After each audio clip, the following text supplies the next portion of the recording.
प्रभु तेरी वाणी जीवन की रोटी, नैनों की ज्योति अंधेरा मिटाती।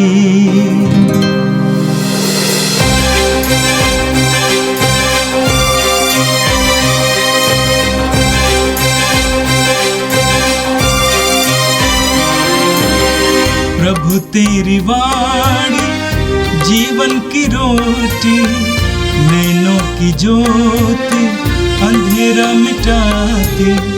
प्रभु तेरी वाणी जीवन की रोटी, नैनों की ज्योति अंधेरा मिटाती। वाणी वाणी वाणी वाणी वाणी पवित्र है, शाश्वत है, जीवन का मन्ना है। 27 अप्रैल बृहस्पतिवार। पहला पाठ प्रेरित चरित अध्याय 8 पद संख्या 26 से 40। ईश्वर के दूत ने फिलिप से कहा, उठिए, यरूशलेम से गाजा जाने वाले मार्ग पर दक्षिण की ओर जाइए। यह मार्ग निर्जन है। वह उठकर चल पड़ा। उसी समय एक इथोपियाई खोजा यरूशलेम की तीर्थ यात्रा से लौट रहा था। वह इथोपिया की महारानी कंदंका का उच्च अधिकारी तथा प्रधान कोष अध्यक्ष था। वह अपने रथ पर बैठा हुआ नबी ईसायास का ग्रंथ पढ़ रहा था। आत्मा ने फिलिप से कहा, आगे बढ़िए और रथ के साथ चलिए। फिलिप दौड़कर उसके पास पहुंचा और उसे नबी ईसायास का ग्रंथ पढ़ते सुनकर पूछा, आप जो पढ़ रहे हैं क्या उसे समझते हैं? उसने उत्तर दिया, जब तक कोई मुझे ना समझाए तो मैं कैसे समझूंगा। उसने फिलिप से निवेदन किया कि वह चढ़कर उसके पास बैठ जाए। वह धर्म ग्रंथ का यह प्रसंग पढ़ रहा था। वह मेमने की तरह वध के लिए ले जाया गया। ऊन कतरने वाले के समान चुप रहने वाले भेड़ की तरह उसने अपना मुख नहीं खोला। उसे अपमान सहना पड़ा। उसके साथ न्याय नहीं किया गया। उसकी वंशावली की चर्चा कौन कर सकेगा? उसका जीवन तो पृथ्वी पर से उठा लिया गया। खोजे ने फिलिप से कहा, आप कृपया मुझे बताइए, नबी किसके विषय में यह कह रहे हैं? अपने विषय में या किसी दूसरे के विषय में?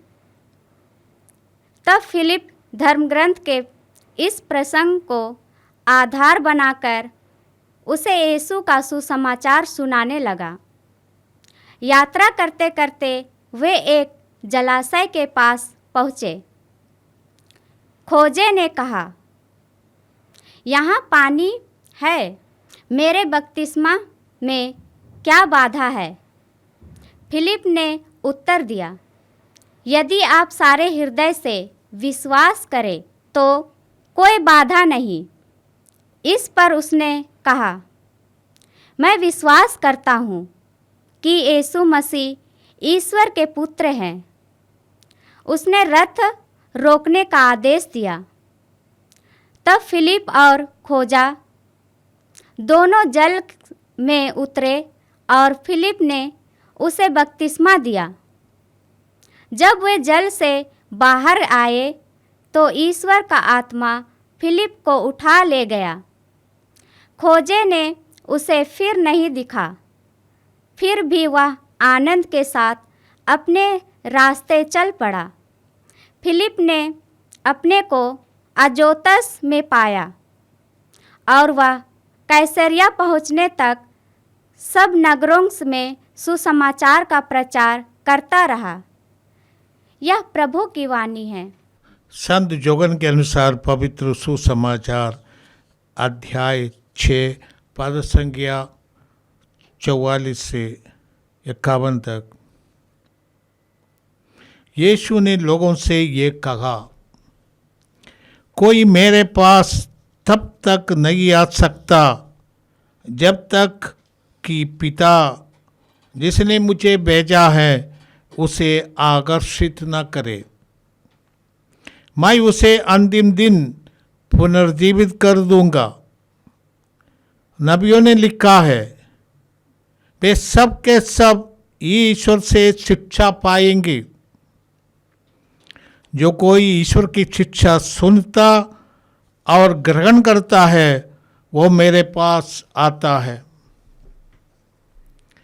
यह ना समझो कि किसी ने पिता को देखा है। जो ईश्वर की ओर से आया है उसी ने पिता को देखा है। मैं तुम लोगों से कह देता हूँ, जो विश्वास करता है उसे अनंत जीवन प्राप्त है। जीवन की रोटी मैं हूँ।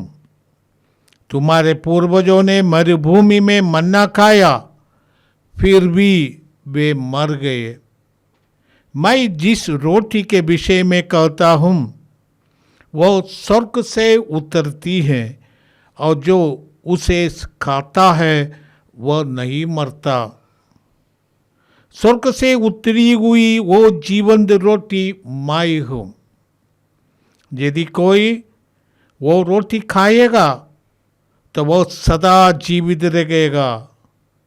जो रोटी मैं दूंगा वह संसार के जीवन के लिए अर्पित मेरा मांस है। ये प्रभु का दिव्य सुसमाचार है। क्रिस्त प्रभु की जय। भाइयों बहनों,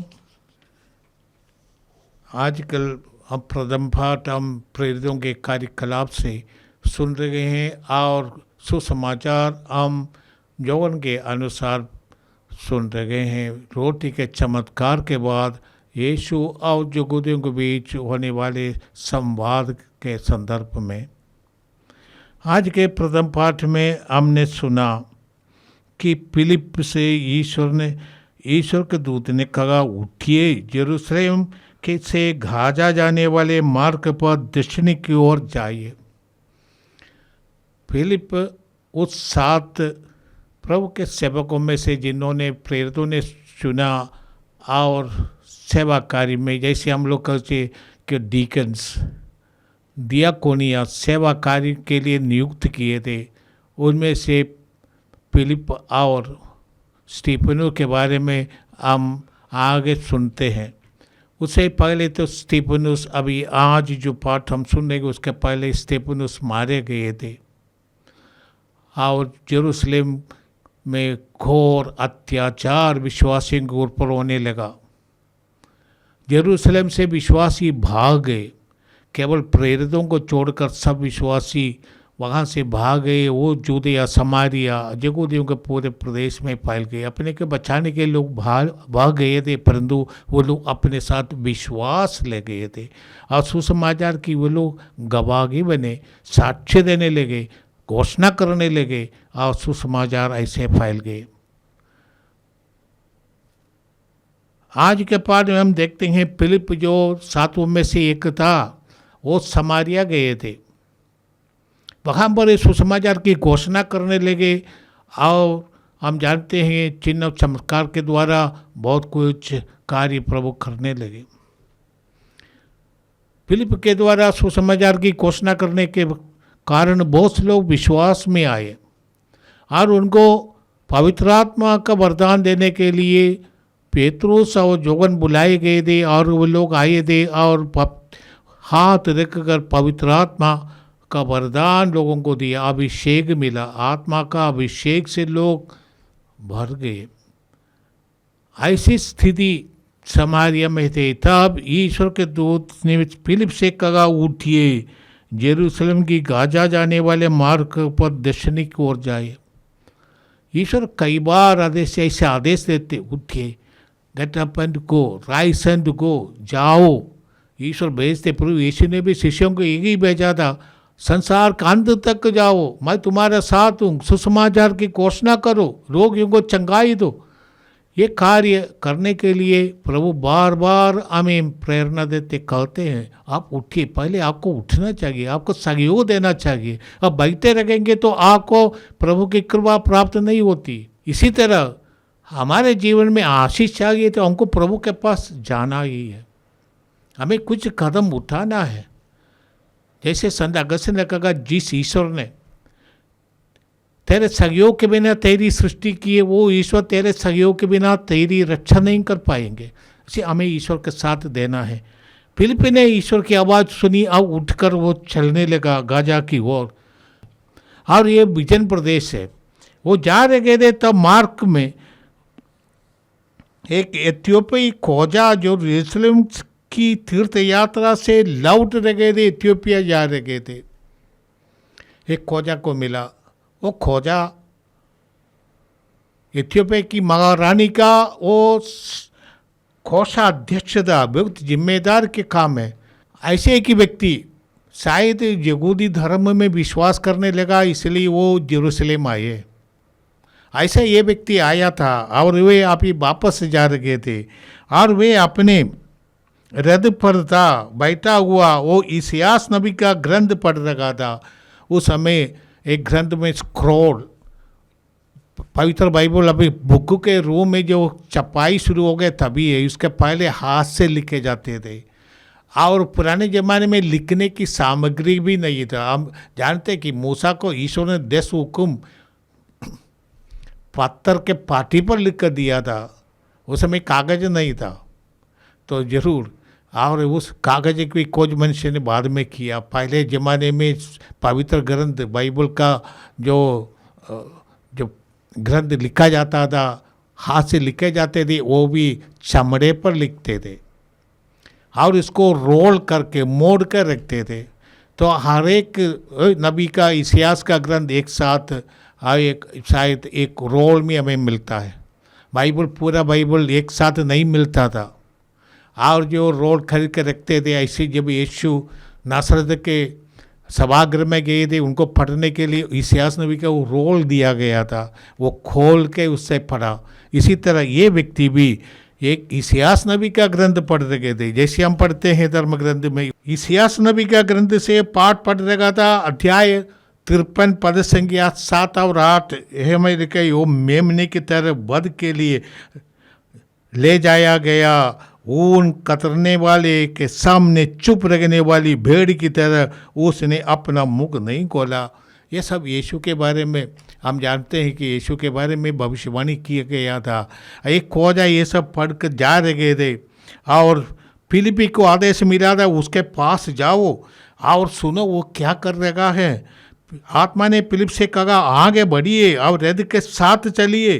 फिलिप दौड़कर उसके पास पहुंचा और उसे नबी इतिहास का ग्रंथ पढ़ते हुए सुना। पर उस जमाने में ये स्क्रॉल पढ़ने वाला इतना ज़ोर से पढ़ रहे थे कि पीछे से आने वाला फिलिपी ने भी सुन लिया और ये पढ़ रहे थे। तब फिलिपी ने खोजे से पूछा, भाई साहब आप जो पढ़ रहे हो इसका अर्थ समझते हैं? खोजे ने कहा नहीं भाई, माइक मुझको कैसे मालूम है ये सब क्या बोल रहे हैं, कोई हमको समझाइए तब पता चलेगा।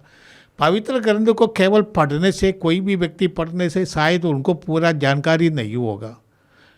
जिनको विश्वास का वरदान मिला है भविष्य और पवित्र ग्रंथ की व्याख्या करने का वरदान मिला है, वही उस सही रूप से उसका अर्थ हमें समझा सकते हैं। नहीं तो ये केवल लिटरेचर के बारे में समान पढ़ने वाले भी होते हैं, क्योंकि बाइबल तो एक लिटरेचर भी है, मानव द्वारा लिखा गया एक ग्रंथ लिटरेचर, और इसका उस व्यक्ति लिखने वाला का असर उसमें होगा, उसके मनोभाव होगा, उसकी धारणाएं उसमें प्रतिध्वनित हो सकते हैं। पर इससे परंतु उसका अर्थ समझना, ईश्वर इससे क्या चाहते हैं वो सब अर्थ को समझना, ये वरदान है, पवित्र आत्मा के वरदान है। और जो हमारे पुराने पीढ़ी जो समझते थे शायद वो अर्थ में आज के हमारे पीढ़ी का कोई मतलब भी नहीं हो सकता है। हर पीढ़ी के लिए पवित्र वचन ताज़ा बन जाता है और हर पीढ़ी के लिए उसके जीवन का मार्गदर्शन होता है। जैसे पुराने हमारे लोगों ने समझा, हमको शायद उसको छोड़कर नए अर्थ से, उसको गहराई से समझना पड़ेगा। और मैं समझता हूँ, मैं ऐसा विश्वास करता हूँ, संसार का अंत तक ये पवित्र बाइबल का अर्थ बदलते रहेगा, उसके गहराई से उसका अर्थ बदलते रहेगा। कि वो ये हमारे समस्याओं के समाधान है, हमारे जनता के लिए, हमारे युग के लिए, हमारे लिए प्रभु की वाणी, और उसमें गहरा अर्थ भरा हुआ है। इसलिए वो खोजा भी कह रहे थे कि मैं आप पढ़ने से कोई बकरा का कोई ले मारने वाले बात नहीं है, उसमें गहरा अर्थ है, वो यीशु के दुख भोग के बारे में। इसलिए खोजा ने फिलिप से कहा, अब कृपया मुझे बताइए, अभी किसके विषय में कह रहे, अपने विषय में या किसी दूसरे के विषय में। फिलिप ने इस अवसर को पाकर उस व्यक्ति को समझाने की कोशिश की यीशु के बारे में। हमारा भी एक ही जिम्मेदारी होती है, जो यीशु भरे व्यक्ति है, जिनके दिल में यीशु रखता है और यीशु को सब कुछ में देखता है और उनको जीवन का अर्थ भी यीशु में वो पाता है, ऐसा व्यक्ति यीशु के बारे में साक्ष्य देने में सक्षम है। फिलिप ऐसा एक व्यक्ति था, इसलिए उस व्यक्ति को यीशु के बारे में समझाया। और फिलिप ने धर्म ग्रंथ के इस प्रसंग के को आधार बनाकर उसे यीशु का सुसमाचार सुनाया। यात्रा करते करते वो कहा, क्योंकि फिलिप को उसने कहा हमारे साथ आप रथ पर बैठिए, और बातचीत चल रहे थे, वो लोग जा रहे थे। तब रास्ते में एक ऐसा कुंड मिला जहाँ पानी था, और वो व्यक्ति फिलिप से निवेदन किया, कृपया मुझे बपतिस्मा का वरदान दे। आप फिलिप ने उस व्यक्ति को बपतिस्मा दिया। बपतिस्मा लेने का अर्थ है कि मैं अपने को प्रभु को समर्पित करता हूँ, ये कि चिन्ह है बपतिस्मा। यहूदी के परंपरा में भी बपतिस्मा लगा था। जैसे हम जानते हैं, जोगन बपतिस्मा ने बपतिस्मा दिया था पश्चाताप का चिन्ह के रूप में। यहूदी भी कोई यहूदी प्रदेश जाकर आते, उनको शुद्धिकरण के रूप में बपतिस्मा दिया जाता था जल से, और एक प्रतीक है। और हमारे लिए विश्वासियों के लिए बपतिस्मा वो एक चिन्ह के, हम यीशु के साथ मरे हैं, यीशु के साथ जी उठे हैं, नया जीवन प्राप्त किए हैं। यदि भी ये पानी एक चिन्ह है, पानी में डुबाना और उतरना ये एक चिन्ह है, परंतु इसका गहरा अर्थ यीशु के साथ हम मरे हैं और यीशु के साथ हम जी उठे हैं, हम नया व्यक्ति हैं। ये हमारे लिए एक वरदान है। ये सब लोग ये नहीं कर सकते बपतिस्मा लेना। आज हमारे समाज में लेने से हम किसी समुदाय का व्यक्ति माने जाते हैं, परंतु ये आत्मसमर्पण का चिन्ह के रूप में हमें ग्रहण करना है। और ये हम जानते हैं कि इसके माध्यम से हम यीशु से जुड़ जाते हैं, यीशु का एक शरीर का अंग बन जाते हैं। फिलिप ने ये महान कार्य उसको दिया, और आगे चलकर खोजा ने उसे, जब ये जल के से बाहर आया तो ईश्वर का आत्मा फिलिप को उठा ले गया। फिलिप ने अपना कार्य कर दिया, जिस जिम्मेदारी ईश्वर की आत्मा ने फिलिप को दिया था, फिलिप ने पूरा किया था। फिलिप को ईश्वर की आत्मा ने उठाकर ले गया। कहाँ ले गया? उनको असुतोष नामक यहूदियों का, समारिया का 5 मुख्य नगरों में से एक है असुतोष। और हम जानते हैं ये वहाँ पर ये यहूदी राज्यपाल रहते थे, पिलातुस भी वहाँ पर रहते थे। वो केवल पास्का के समय मंदिर के पास आया था। यरूशलेम में भी उनका एक निवास है, राज्यपाल का निवास रखा था, परंतु असली में उनका सत्ता और अधिकार और ये सब सेसरिया में। फिलिप को वहाँ पर ले गया, क्योंकि यहाँ हम आत्मा के प्रेरणा होते हैं, प्रेरितों को जाना पड़ता था। प्रेरितों को प्रेरणा देते, जाओ वहाँ पर, अभी तुम्हें जाना है, सुसमाचार की घोषणा करना है। हर एक व्यक्ति जो ईश्वर के कार्य में लगे जाते, ईश्वर उनको प्रेरणा देते, कार्य करो। और हमें वो कार्य करना है, ईश्वर को सुनना है। हमें चाहिए हम ट्यून करके ईश्वर की वाणी के लिए अपने को ट्यून करके रखना। आत्मा का अभिषेक से हम ऐसे कर सकते हैं। ईश्वर हमसे या जो चाहते हैं हम उसको पूरा करें। आज के सुसमाचार में प्रभु यीशु यहूदियों के साथ जो संवाद कर रहे हैं, और यीशु ने महान एक चमत्कार यहूदियों के सामने किया था। 5 रोटी से यीशु ने 5,000 लोगों को खिलाया। इसके बाद यीशु अपने शिष्यों को भेजा था, चाहो तुम लोग आराम करो, और यीशु प्रार्थना के लिए कहे थे। और दूसरे दिन यहूदी यीशु के खोज में आते हैं, और यीशु ने कहा तुम लोगों ने रोटी खाया था इसलिए तुम मेरे पीछे पड़े हो। वो यीशु को राजा बनाना चाहते थे, परंतु यीशु ने कहा जो रोटी तुमने खाया वो नश्वर है, वो रोटी खाने वाला मर जाता है, परंतु जीवन की रोटी मैं हूँ। आज के संवाद में यही होता है, यीशु अपने को जीवन की रोटी के रूप में बताते हैं। प्रभु ने कहा स्वर्ग से उतरी हुई जीवंत रोटी मैं हूँ। इस पर यहूदी सोचने का कि कैसे आप कहते आप स्वर्ग से उतरी हुई है, आप नासरत का निवासी है, जोसेफ का बेटा है, माँ मरियम का बेटा है, कैसे स्वर्ग से उतरी हुई है। तब यीशु ने कहा आपस में मत बुनबुनाओ, कोई भी मेरे पास तब तक नहीं आ सकता जब तक पिता जिसने मुझे भेजा है उसे आकर्षित नहीं करता है। यीशु के पास आने के लिए विशेष अभिषेक होना चाहिए। ये नहीं है कि कोई भी सोचे कि मैं यीशु का शिष्य बनूंगा, नहीं हो सकता, क्योंकि पिता ने उनको जिन्होंने चुना है वही हो सकता है। प्रभु इसलिए कहते हैं मेरे पास आने का अर्थ है कि यीशु को अपनाना, ये एक अभिषेक होता है और ये पिता की इच्छा के अनुसार होती है। पिता तुमको आकर्षित करेंगे, यीशु की ओर आकर्षित करेंगे, तभी हम यीशु के पास आ सकते हैं। इसलिए प्रभु कहते हैं जब तक पिता जिसने मुझे भेजा है उसे आकर्षित नहीं करता तब तक वो मेरे पास नहीं आ सकता। प्रभु ने कहा जो मेरे पास आता है उसे मैं अंतिम दिन पुनर्जीवित कर दूंगा। ये संवाद का सारांश यही है, जो मुझे कहता है मैं उसे अंतिम दिन पुनर्जीवित कर दूंगा। प्रभु यीशु का कहने का तो आनंद जीवन के बारे में, ये रोटी जो हम खाते हैं, प्रभु ने कहा तुम्हारे पूर्वजों में मरुभूमि में मन्ना खाया था, सब मर गए, परंतु जो रोटी मैं दूंगा, प्रभु कहते वो रोटी मैं ही हूँ, स्वर्ग से उतरी हुई जीवंत रोटी मैं हूँ। हम जानते हैं कि यीशु इसके द्वारा बहुत बड़े गहरे बात यहूदियों के सामने रखे हैं। ये तो है यीशु स्वर्ग से उतरे हैं, और जैसे यौवन का सुसमाचार शुरू में हम पढ़ते हैं, आदि में शब्द था, शब्द ईश्वर के साथ था, और वो शब्द शरीर धारण कर हमारे बीच निवास किया, यीशु के रूप में आ गया। ईश्वर का नाद शब्द, ईश्वर का वचन शरीर धारण कर यीशु के रूप में हमारे बीच आया है। यीशु ने यहूदियों से कहा था कोई भी मेरे पास तब तक नहीं आता जो पिता उसको आकर्षित नहीं करते, परंतु जो मेरे पास आता है, जो मुझे अपनाता है, उसे मैं अंतिम दिन पुनर्जीवित करूँगा।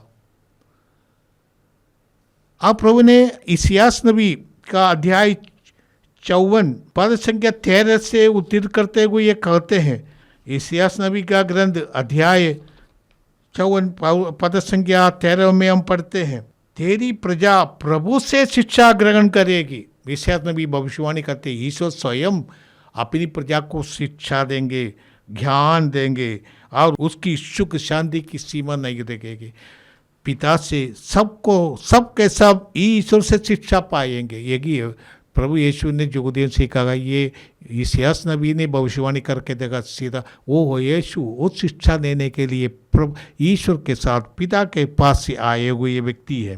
यिर्मयाह नबी अध्याय 31 पद संख्या 33 और 34 में लिखते हैं कि मैं इस्राएल के लिए एक नया विधान निर्धारित करूंगा, वो प्रभु की वाणी है। मैं अपना नियम उनके अभ्यंतर में रख दूंगा, मैं उसे उनके हृदय पर अंकित करूंगा, मैं उसका ईश्वर होऊंगा और वे मेरी प्रजा होंगे। ईश्वर स्वयं अपनी वाणी को हमारे हृदय के अभ्यंतर में लिख देंगे।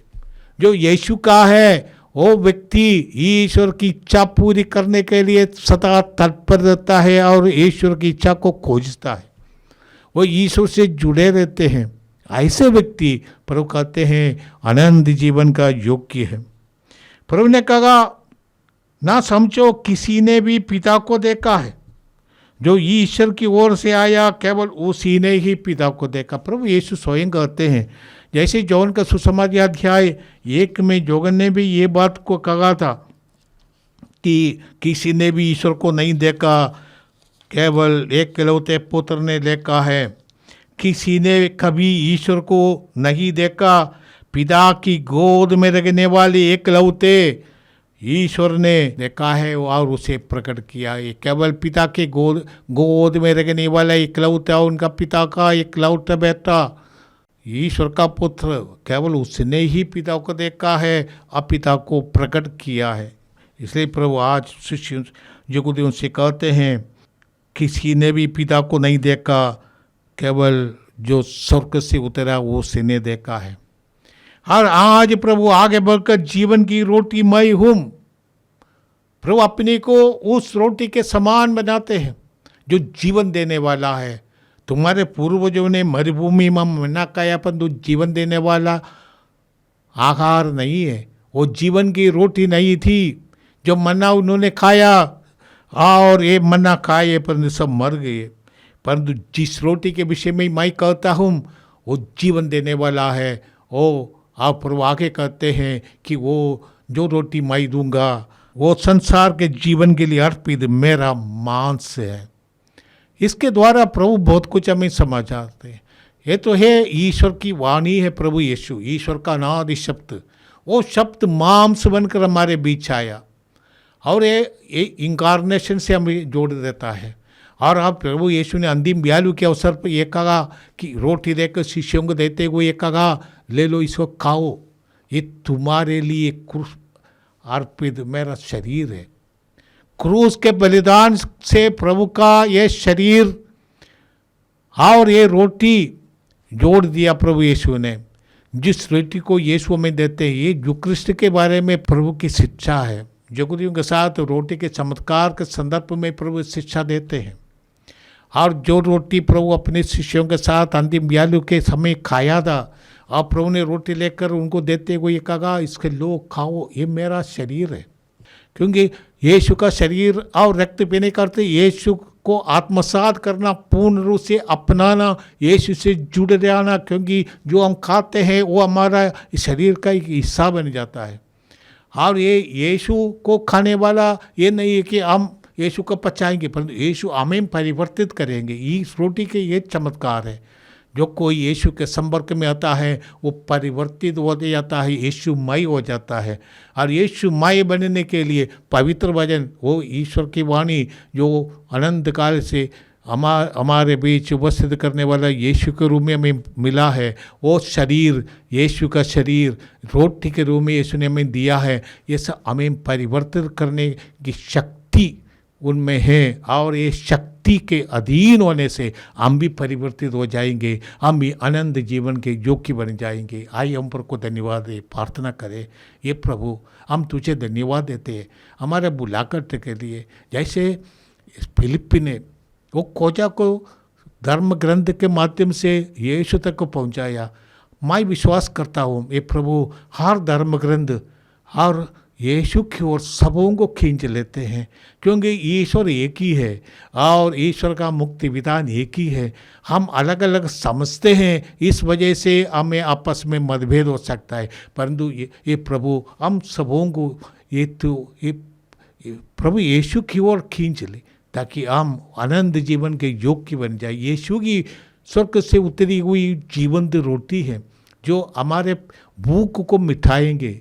आध्यात्मिक भूख जो हमारा प्यास है, आध्यात्मिक प्यास, उसको मिटाने वाला यीशु है। ये भूख और ये प्यास कभी नहीं मिटेगा जब तक हम आनंद जीवन के योग्य नहीं बनेंगे।